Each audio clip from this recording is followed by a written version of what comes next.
Bonjour, je vais vous lire quelques textes d'Aquario Waterman que j'ai découverts sur Facebook. Vous l'entendrez, des textes vibratoirement très percutants.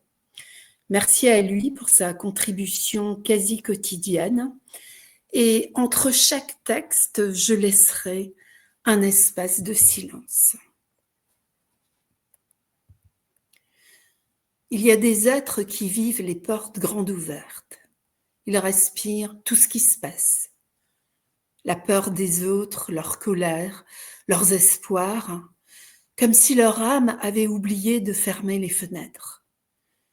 Ils se croient libres, mais ce sont les vents du monde qui pensent à leur place. Être ouvert, c'est beau, mais sans présence, cette ouverture devient un piège. Quand tu ne tiens plus ton centre, tu deviens la proie des formes invisibles qui cherchent un lieu pour se manifester. Le monde subtil n'est pas un nuage rose, c'est un océan d'ondes, de mémoire, d'intentions qui tournent autour de nous comme des oiseaux affamés. Et si tu n'es pas là, pleinement là, elles s'accrochent à ton esprit, se nourrissent de ton feu et t'endorment de leur lumière empruntée. Mais si tu apprends à revenir en toi, à t'asseoir dans ton souffle, dans ce feu calme derrière la poitrine, alors tout se renverse. Tu n'es plus le jouet des forces, tu deviens le souffle qui les ordonne. Tu ne réagis plus, tu choisis. Tu ne subis plus, tu transfigures. Tu marches dans les tempêtes avec le pas du maître, celui qui sait que le vent n'a de pouvoir que sur ceux qui l'oublient.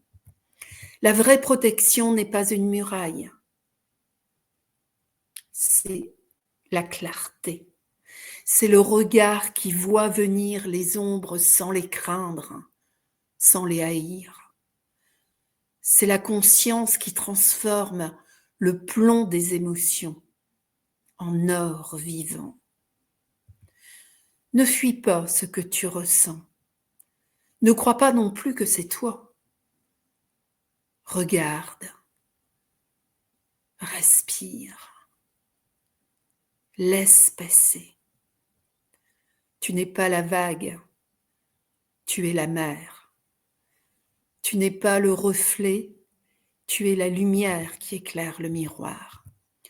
Quand tu vis ainsi, les forces du monde cessent de t'utiliser. Elles se mettent à ton service parce que ton feu devient juste et ta vibration claire. Alors la magie opère, pas celle des symboles ni des rituels, mais celle de la présence pure. Le feu conscient, le feu tranquille, le feu qui ne brûle pas, mais illumine.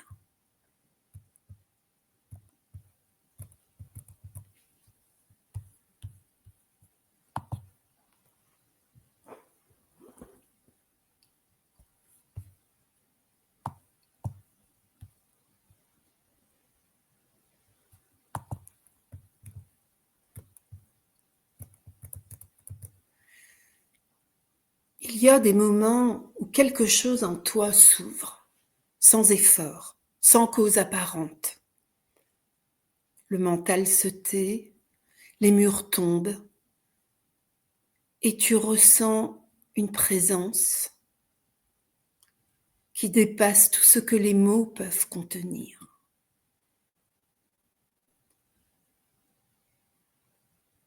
Ce n'est pas une émotion, ni une pensée, ni même une compréhension. C'est un état d'unité, un retour à la source de toi-même. Tout devient simple, l'air, la lumière, le silence, chaque détail du monde semble respirer à l'unisson avec ton être. Tu ne cherches plus rien. Tu ne veux plus rien parce que tu sens que tout est déjà là, parfait dans sa propre vibration. Ce n'est pas un bonheur qu'on fabrique, c'est une paix qu'on retrouve. C'est comme si ton esprit s'élargissait d'un coup, comme si la frontière entre toi et l'univers s'effaçait doucement. La dualité fond, les opposés se réconcilient, le haut et le bas, le visible et l'invisible, le moi et le tout. Dans cet espace, tu comprends sans penser. Tu aimes sans objet. Tu es sans effort. Ce genre d'état ne se provoque pas, il se reçoit. Il vient quand tu cesses de vouloir contrôler, quand ton mental s'épuise à chercher des réponses et finit par se taire de lui-même. Alors, la lumière prend le relais et ce qui en toi résistait devient transparent.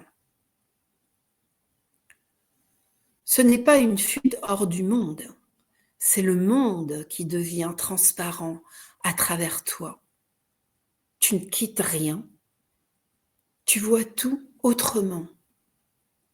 Même la matière semble vibrer d'une intelligence silencieuse, comme si chaque chose portait en elle le souvenir du divin. Ce que tu ressens alors n'a pas de sommet, parce que ce n'est pas une émotion passagère, c'est la reconnaissance de ce que tu es vraiment, avant toute forme, avant toute histoire.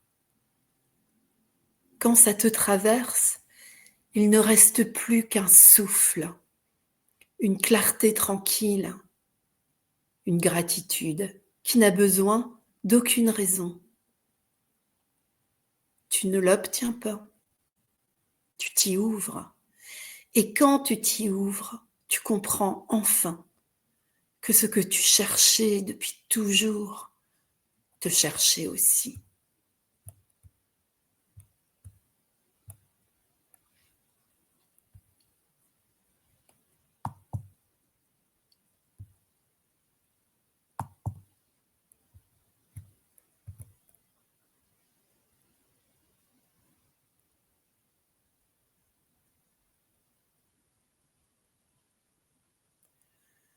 Tu n'as pas besoin de tout connaître.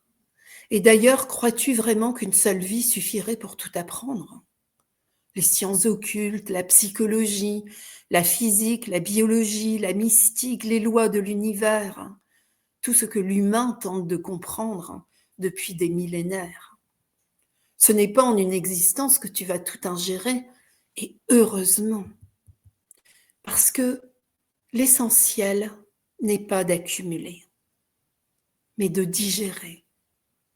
Tu peux lire 100 livres, méditer 1000 heures, connaître par cœur les symboles et les systèmes, si la connaissance ne devient pas expérience, elle ne fait que nourrir ton mental.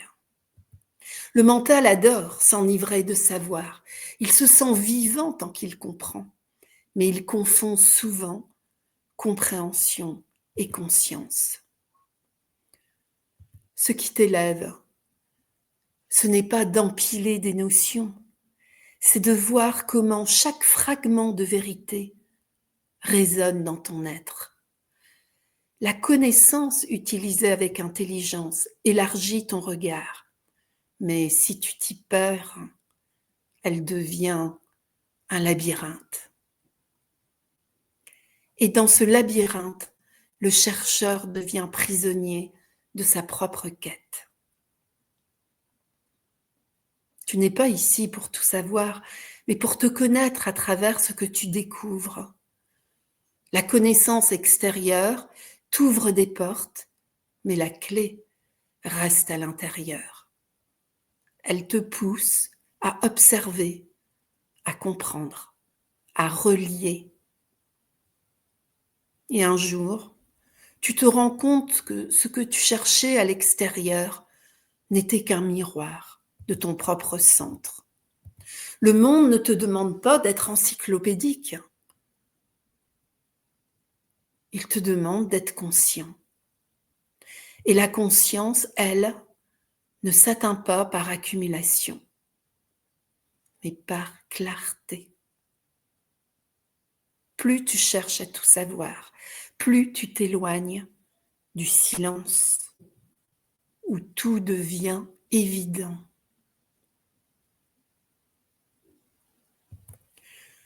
Alors apprends, explore, questionne, mais sans t'y noyer. Parce que la sagesse, ce n'est pas de tout comprendre, c'est de savoir quand s'arrêter pour écouter. C'est dans ce moment-là que la connaissance devient lumière, pas dans ce que tu saisis, mais dans ce que tu laisses vivre en toi.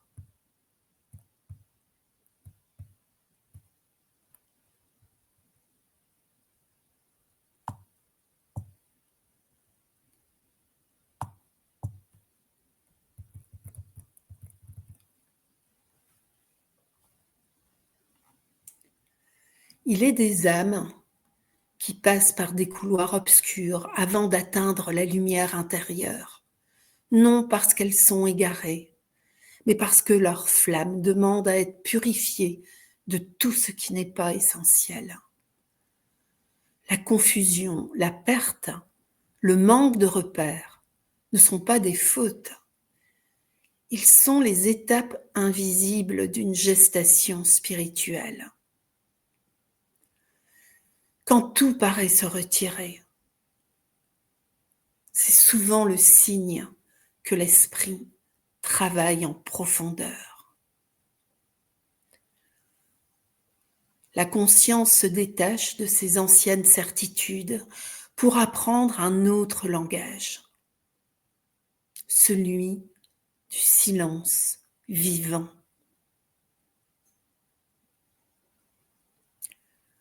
La surface se tait, mais en dessous, le feu se prépare. Chaque douleur, chaque vide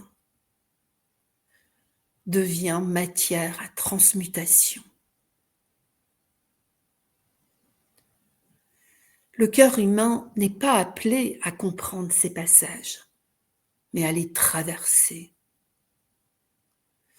Le mental cherche des réponses, l'âme cherche l'union.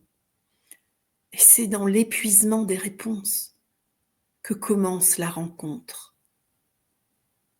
Là où l'intellect se rend, la présence s'avance. Rien n'est perdu de ce que tu traverses. Les ombres ne sont pas des ennemis, mais les gardiennes du seuil. Elles protègent la lumière jusqu'à ce que tu sois prêt à la porter sans te brûler. L'amour véritable ne détruit rien. Il consume ce qui n'est pas lui. Alors, même si la nuit paraît longue, elle n'est qu'un berceau. Ce que tu crois être la fin est le commencement du feu intérieur. Il n'y a pas de séparation entre le haut et le bas, entre la douleur et la grâce. Tout appartient au même mouvement. Quand l'âme se livre sans défense, elle découvre que l'infini respirait déjà en elle. L'ordinaire devient sacré, le silence devient prière, et ce qui paraissait obscur devient la lumière elle-même vue de l'intérieur.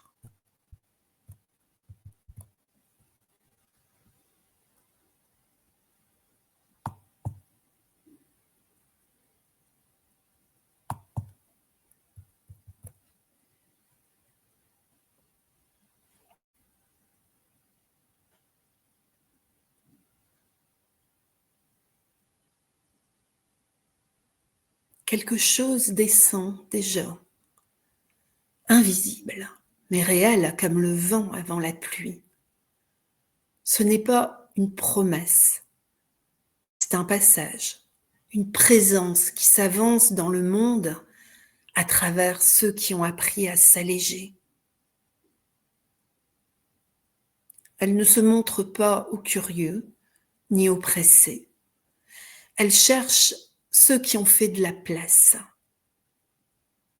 ceux qui ont vidé leur certitude, ceux qui ont cessé de vouloir tout comprendre pour simplement accueillir. Quand elle entre, rien ne demeure pareil.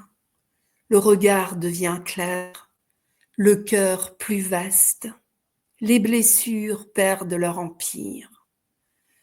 Ce n'est pas une force qui prend, c'est une lumière qui s'installe, silencieuse, stable, inébranlable. Mais tous ne pourront pas encore la recevoir, et c'est ainsi. Chacun chemine à son rythme, chacun porte un temps juste pour s'ouvrir. Ce n'est pas un manque, ni une faute, car la vie, dans sa sagesse, reconnaît le moment de chacun. Elle prépare dans l'ombre ce qu'elle fera fleurir au grand jour. Déjà, elle se répand dans les villes, dans les campagnes, dans les gestes simples, dans les âmes prêtes. Elle traverse ceux qui ont cessé de résister et par eux, elle transforme la terre sans éclat ni bruit. Ce n'est pas un avenir, c'est maintenant.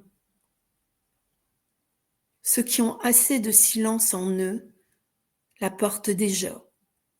Et peu à peu, le monde entier apprend à respirer autrement.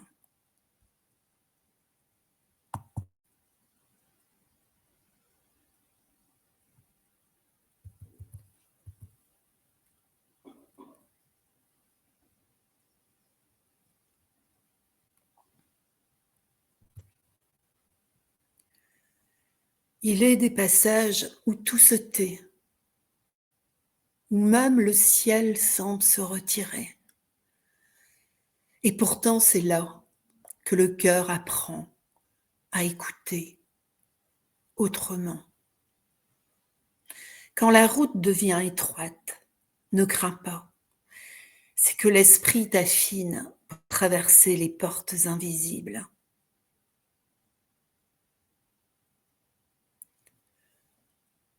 Ce que tu crois être une absence est souvent un appel. Ce silence qui te pèse est une main qui façonne ton être, comme la pierre qu'on polit avant d'en faire un sanctuaire. L'âme grandit dans le feu, pas dans la facilité. Chaque fois que tu t'élèves, après la chute, la lumière gagne du terrain. Chaque fois que tu restes debout, alors que tout s'effondre, le ciel s'ouvre un peu plus en toi. Ne cherche pas à comprendre tout de suite.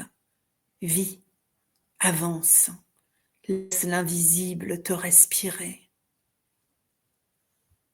Un jour, tu regarderas en arrière et tu verras que le désert n'était pas vide. C'était là que la source jaillissait, là que ton courage prenait racine.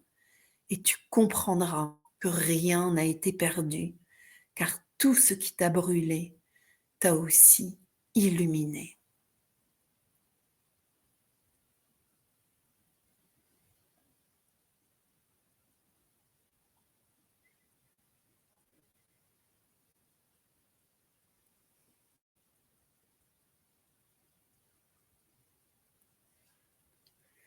Merci pour votre écoute et encore merci à Aquario Waterman, auteur de ces textes.